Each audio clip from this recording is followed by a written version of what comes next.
says, be sober, be vigilant, because your adversary the devil, as a roaring lion, walk about seeking whom he may devour.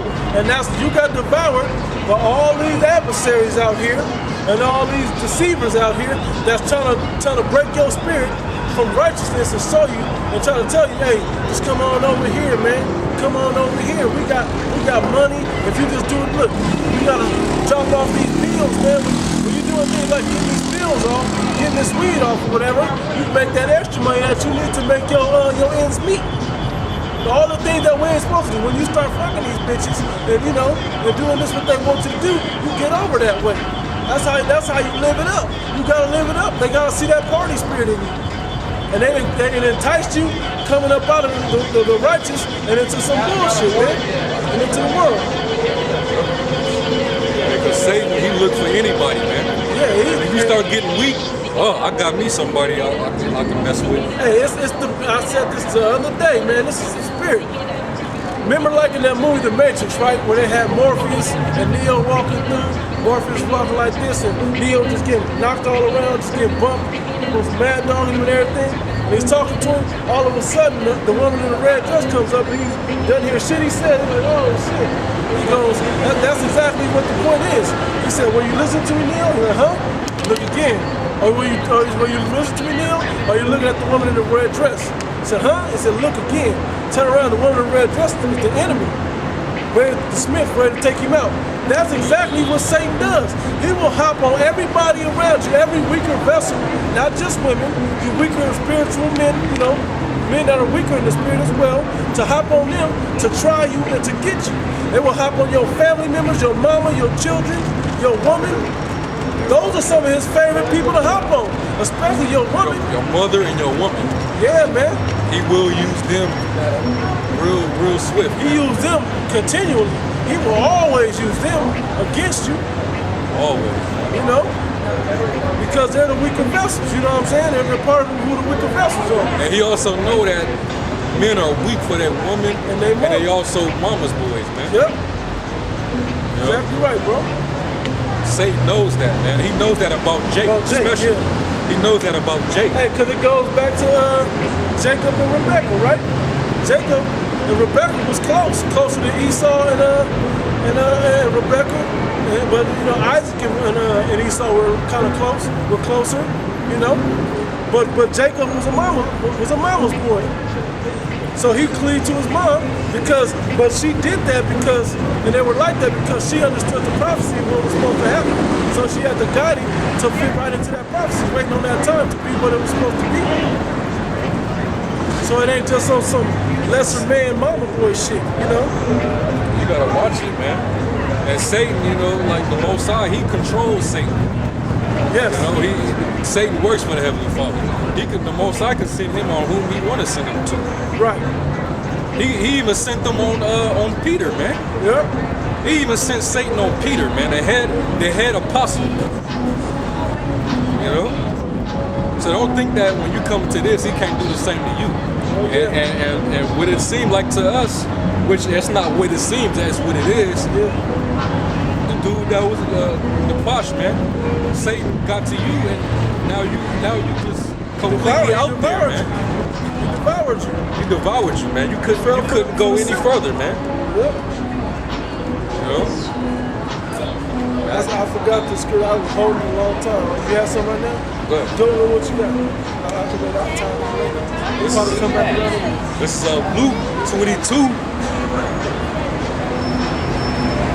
At 30, I'm gonna start at 30. I'm gonna start at 28. It says, ye are they which have continued with me in my temptations, and I appointed unto you a kingdom as my Father hath appointed unto me, that ye may eat and drink at my table in my kingdom, and sit on thrones judging the 12 tribes of Israel. And the Lord said, Simon, Simon, behold, Satan hath desired to have you, that he may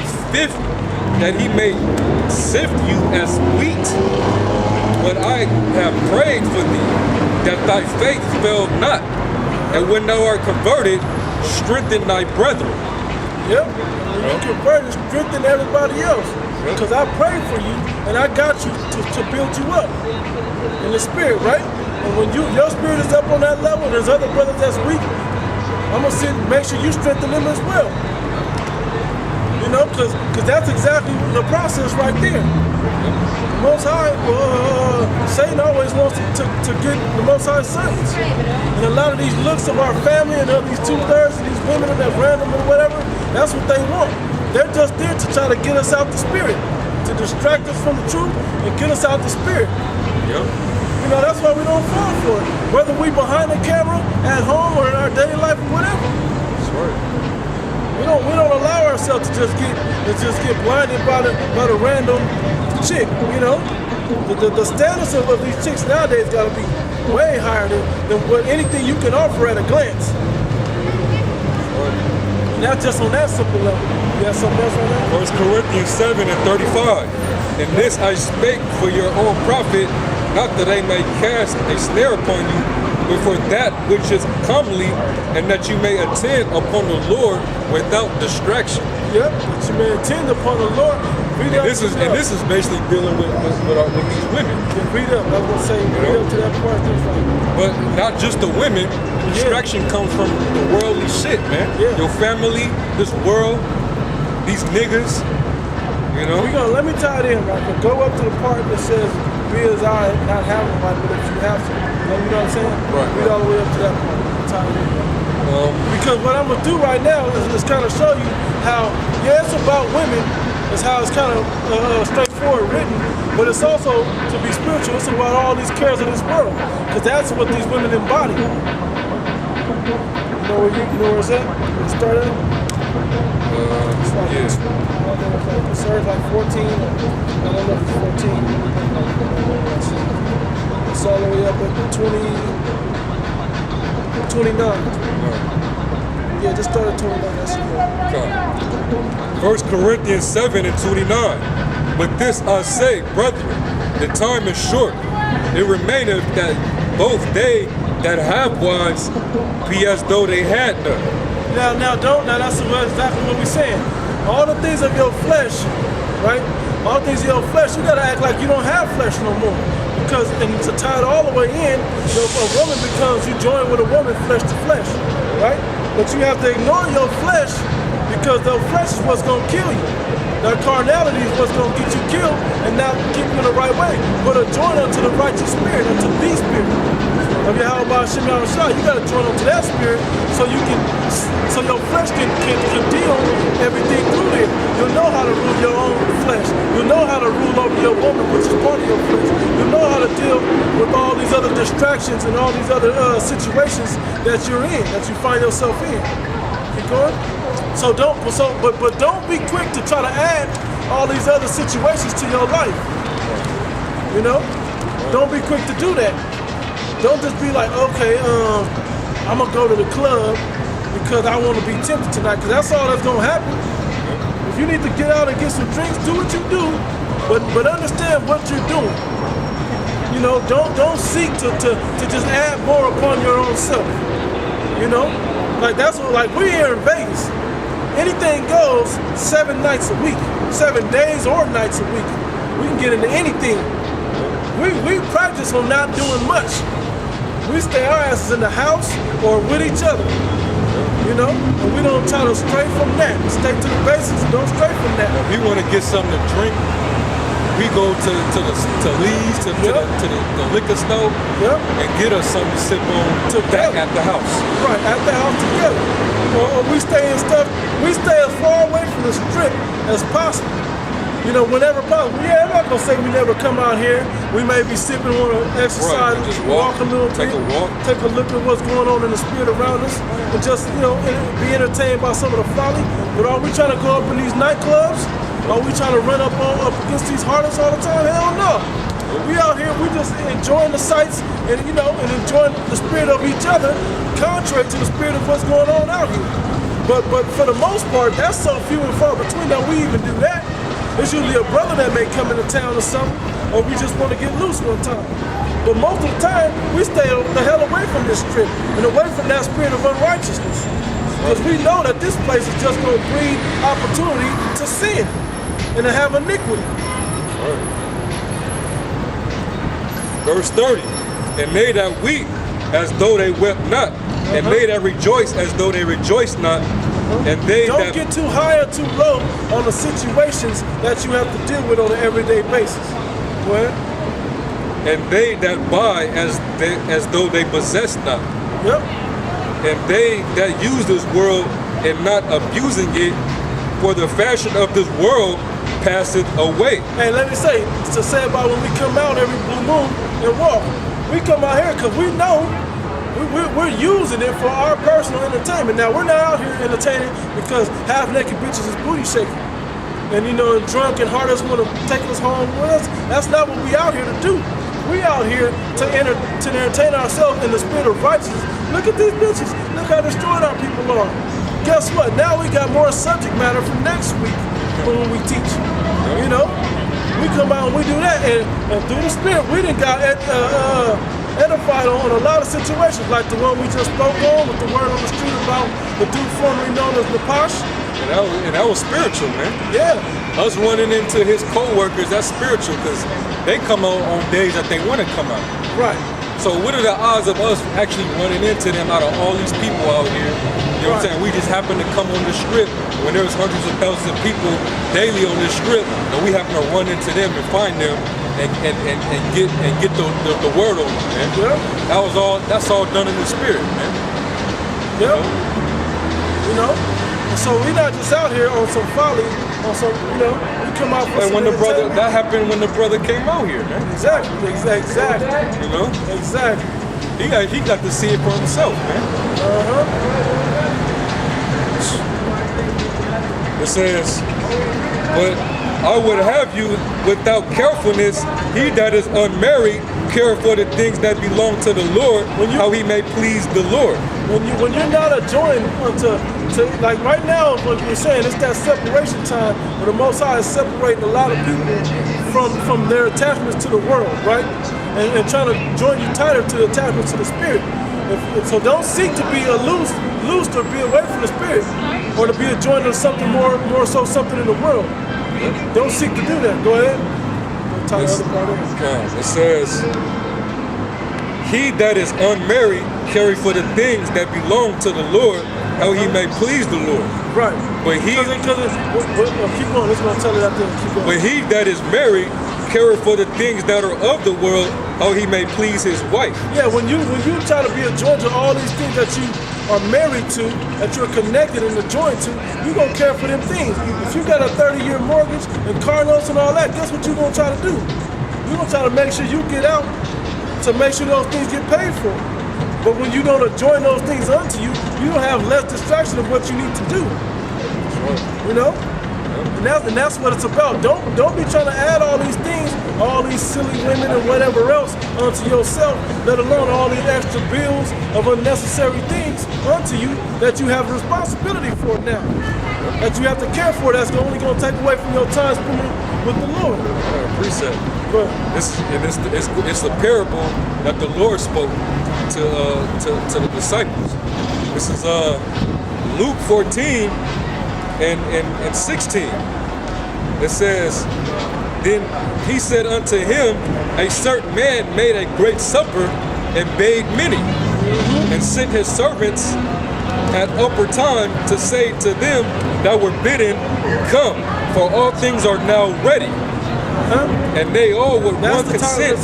That's the time of now. That supper that's being made is the understanding this book opening up and him enlightening us with his spirit to build us up in righteousness and wisdom and knowledge of this word. And which opens up our knowledge and wisdom and understanding of this world. It's us getting ready for that marriage between Israel and Yahweh Shai, man. It says, and they all with one consent began to make excuse. The first said unto him, I have bought a piece of ground, and I must needs go and see it. Because you should have just read that, right? That's the analogy in itself right there. Telling, because this is when I just bought what it said, land. Yeah. I just bought some land. I gotta go tend to it so I don't lose it and it go bad. You're gonna make every excuse now to spend time with the Heavenly Father because you're gonna have all these other things to do. Go ahead and read them, bro. It says, I pray thee have me excused. And another said, I have bought 5 yoke of oxen, and I go not, it's a lot, and I go to prove them. I pray thee have me excused. And another said, I have married a wife, and therefore I cannot come. You know, and that's touching on back in Corinthians, he want to please his wife. Yep. You know? So he has distraction from the Lord, how he may go and worry about the things that satisfy him and his woman. Yep, to show how he may please his wife or please those things of everything else. But he's not realizing him trying to please all those other things, he's not pleasing the Heavenly Father, which is the only thing that you should be living to please. Because your salvation is at hand. Your salvation is at stake with this life. With all these things. There's more, right? So that servant came and showed his Lord these things. Then the master of the house, being angry, said to his servant, Go out quickly unto the streets and lanes of the city, and bring in hither the poor, and the maimed, and the halt, and the blind. We're going to take in some people that look like they ain't really worth nothing. We're going to bring in some losers, so to speak. We're going to bring in some losers, and I'm going to build them up to be righteous men. Go ahead. And the servant said, Lord, it is done as thou hast commanded, and yet there is room. And the Lord said unto the servant, Go out unto the highways and hedges, and compel them to come in, that my house may be filled. Go out and find everybody that halfway look ready. Bring them in and fill his house, man. Fill his house up, and then we're going to sit from there. Fill it up, and we're going to find out who's who from there. That's right. You know, and the beginning part was the ones that looked like they may have been ready, they had things going on in their life. That's why the Lord takes the low, takes the weak of this world. You know what I'm saying? That's why he confounds the wise with the weak. I'm just like, how's that? That's right. Yeah. You know? That's right. It says, For I say unto you that none of those men which were bidden shall taste of my supper. Talking about all those men that made excuses. Exactly. They not gonna. I'm gonna bring in every other loser that we can find. You done tried all them other men that had excuses, all of them that didn't have excuses. You know, that came in. We gonna confound those that made excuses with the ones that didn't. It says, And there went great multitudes of him, and he turned and said unto them, If any man come to me and hate not his father and mother and wife and children and brethren and sisters, and his own life also, he cannot be my disciple. You cannot be trying to big yourself up, get on a higher level in this world, or get your family on a high level without Yahweh Hashem Yahushua. You can't do it. Yep. So you can't make excuse to try to build those things up like the Pops did. He made an excuse about his son and about his own life to try to build him so he's not on a level where he can take care of business. But he don't realize the Most High put him in that position, and that's who was going to get him out of that position. You know, but he didn't have faith in that. He didn't believe the Most High was going to do it on the Most High's time. He made haste in his time of trouble. And so now he's out through the Spirit. Now you can't join in that supper, man. Yep. You was bid to the marriage, but you was bid, but you ain't make it to the supper, man. You made excuses to have other worldly things that have no value in the end. You know, to do those things and not coming to the marriage, to the supper. And you ain't the first, and you damn sure ain't the last, man. That's right. You know. That's right. It says, and whosoever doeth not bear his cross and come after me cannot be my disciple. And you gotta bear that cross, man. For which of you intending to build a tower sitteth not down first and counteth the cost, whether he have sufficient to finish it, man? You have to, what did I read earlier that happened? You have to sit down. Oh, it's coming up to that, and I'm still holding it too. Basically, man, when you come into this, man, you need to know what you're dealing with. Right. Take your time coming in and make sure you know that this is you. To make your calling and election sure. If you feel that this is your calling, like I had a cousin, man, I don't know, the Most High man looked well upon him. I beat him to the marriage and he couldn't do it. He's like, nah, this ain't for me. I said, all right, and I left him alone about it, right? But I think he was smart enough to sit back and say, I can't take all of it. I got kids. I said, that's the reason why you need it. You know, you got kids, you got a wife, and you love them and your family. That's why you need to do it. That's your reason for doing it. But since that's not what you want to do, hey man, all right, at least you knew early that this wasn't it. At least you didn't get in here, start getting deeper and deeper, putting your hand to the plow all the way, and then realize, oh, I can't do it. It's too much affliction. Like this brother we was just talking about did, or this guy we was talking about just did. You know, put your hand to the plow and then realize, oh, this is too much, I can't deal, I want out. Like the other guy in the Matrix, the one guy that went and sold the information to Morpheus or whatever, to the Smiths. I don't want to remember nothing. Just check me back in, plug me back up, and you know, it's all good. That's what you want, to get plugged right back into the world. He said, but I want to be plugged back into a higher position. Oh yeah, that's what you think, but you're going to get destroyed. Same thing. It says, lest happily after he have laid the foundation and is not able to finish it, all that behold it begin to mock him. And we going to win. Hold that. Go to Proverbs 1.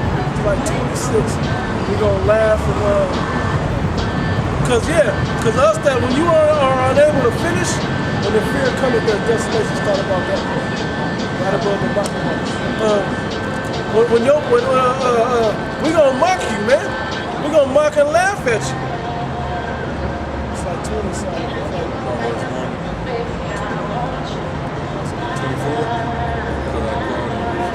It's 24. Start at 24. Proverbs 1 and 24. Because I have called and ye refused, I have stretched up my hand and no man regarded, but ye have set at naught all my counsel. Hey, if you walked across us and you see us, this is the Lord's hand stretched out.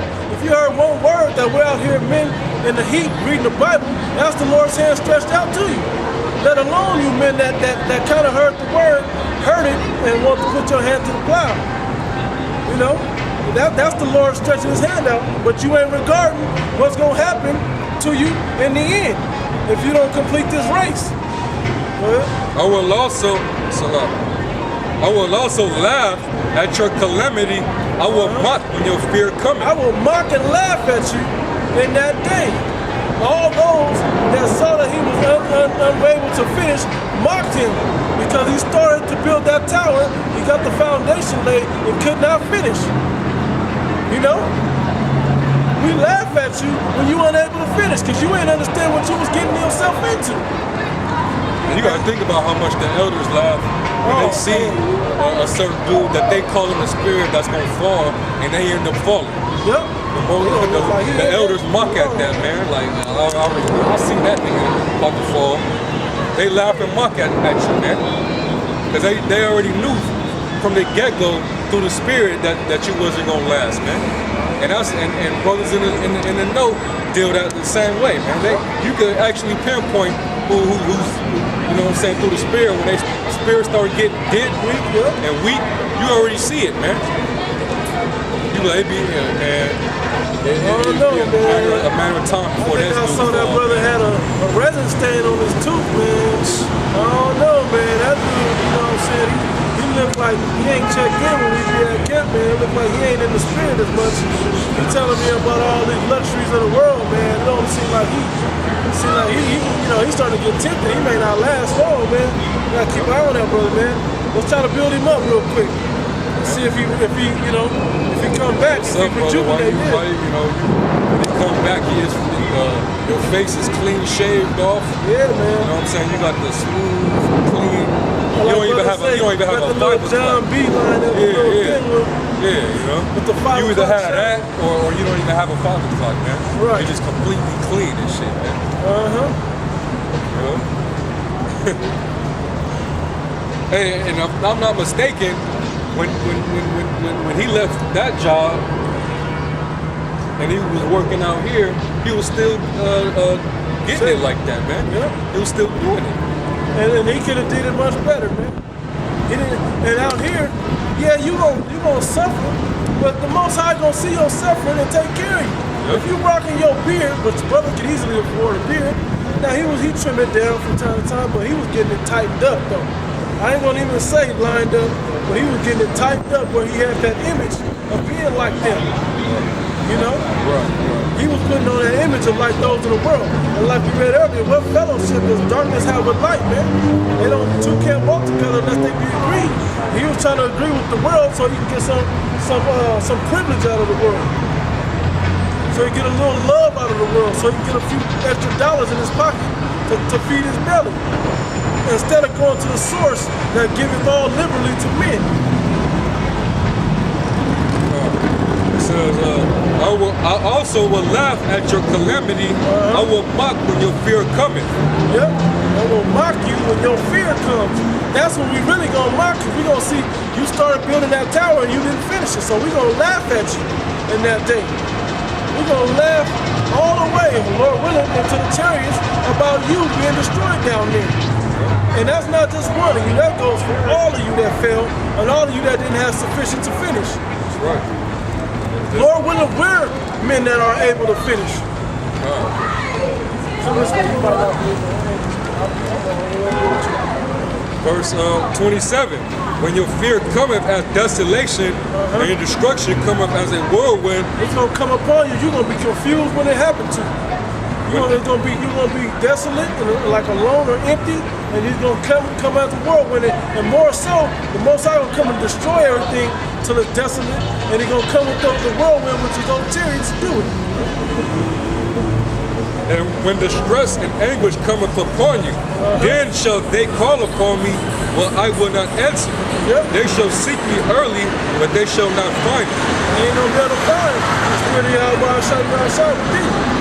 You know, you may even at that point, And all you do is they that even fail. call on the name. Yeah, all you do is that fail. You know that name. Y'all knew the name, but you may not even be able to utter the name when that day comes. Either that, or you're gonna try to, and it's gonna be a curse unto you. Yep. You know. Yep. That was all I wanted, man. God. Go Should back I go back to Yeah, I think a little bit more. where The tower. Yeah, on the tower? we was talking about the tower. Oh, come. Read Verse that tower. now Luke 14 and 28. For which of you intended to build a tower, sitteth not down first and counteth the cost, whether he Whenever you ever made a big life-changing decision and not really thought it all the way through. I sat down 2 weeks trying to figure this out. 2 weeks. Most High nearly killed me in front of my children with a cop coming on the wrong side of the street to hit me. And I sat there 2 weeks trying to figure it out. And I came to the conclusion. And the brother, my cousin, who's a brother, he told me, like, hey man, it's the Most High doing it to you. He wants you, and he wants you to check it. And I sat there another week and a half after he said that and figured it out. And realized, you know what? He's right. I have no other option but this. I have no other option but this. So let me go sit my ass down and humble myself and I counted it. I sat there counting. It's gonna take everything in me.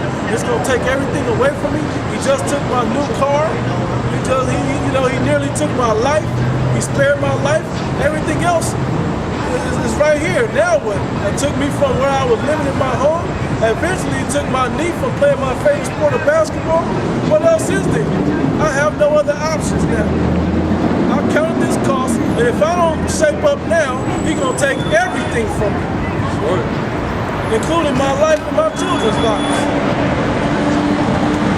it says, whether he have sufficient to finish it, less happily after he have laid the foundation, it is not able to finish it, all that behold it began to mock him, saying, this man began to build and was not able to finish. Every time I see a video on our page with that dude standing next to us, from when the bitch threw the fucking drink on him and all that other stuff, I laugh now. That dude's gone. Before we got the word on the street, it was bad. I was like, oh man, I wouldn't miss that dude, man. I wonder what happened to him. I hope he's all right. Now that we done caught the word on the street about it, fuck it, man. I laugh now. Man, all I can think about is your son now. What you done did to your son. Yep. You know, we used to talk about the Most High saving our children. You know? And now we can't even talk about that no more together.